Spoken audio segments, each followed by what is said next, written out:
Hi மக்களே, வாங்க வணக்கம். இன்றைய பொழுது எப்படி போச்சுன்னு பார்க்கலாமா? ரொம்ப நாளுக்கு பிறகு சூரிய உதயத்தை இன்றைக்கி தான் பார்த்துருக்கேன். செடியில் பூ பறிக்காமலே போட்டிருந்து காலையில் போய் அதை பறிச்சுட்டு வந்துட்டேன். படியெல்லாம் ஒரே பாசி. இதுதான் எங்கள் வீட்டில் பூத்த செம்பருத்தி பூ. ஓகே, அந்த பூவெல்லாம் தொடுத்து காலையில் தலையில் வைக்கணும்னு ஆசைப்பட்டு படபடன்னு தொடுக்க ஆரம்பிச்சிட்டேன்.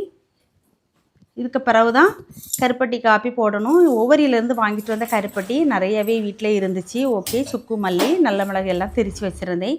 அதை போட்டு காப்பி போட்டுக்கிட்டே இருக்கிறேன். இதுக்கு இடையில் இன்றைக்கி காலையிலைக்கு வந்து உளுந்தங்கஞ்சி வைக்கலாம் அப்படின்னு சொல்லி பிளான் பண்ணியிருந்தேன். அதே மாதிரி உளுந்தங்கஞ்சி வைக்கிறதுக்காக காப்பி இறக்குன அடுப்புலேயே வச்சுட்டேன். உளுந்தங்கஞ்சிக்கு இப்போது கஞ்சும் ரெடி ஆகிடுச்சு. இன்னும் கொஞ்சம் துவையில் அரைச்சா கஞ்சி குடிச்சிடலாம் அப்படின்னு பொண்ணுக்கிட்ட தேங்காய் திரி வச்சோன்னே அவங்க தேங்காய் திரி வச்சுருந்தாங்க.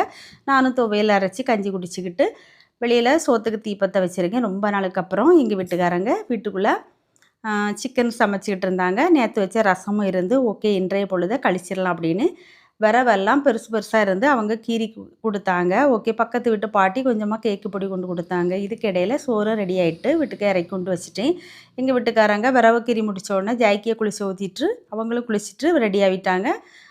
3 வாரமாக இருந்து சாப்பிட்டோம். ஓகே, இன்றைய பொழுது எங்கள் வீட்டில் வந்து சிக்கன் ரசம் ஒயிட் ரைஸு. இதுக்கிடையில் சாயங்காலம் எங்கள் வீட்டுக்காரங்க டீ குடிக்க போனால எனக்கு ஒரு முட்டை பப்ஸ் வாங்கிட்டு வந்தாங்க. அதை சாப்பிட்டு முடிச்சுட்டு மொட்டை மாடியில் போய் பூ பறிச்சுட்டு வந்து தொடுத்து வச்சுட்டு இன்றைய பொழுது இப்படி தான் நைட்டு சாப்பிட்டு தூங்கிடணும்.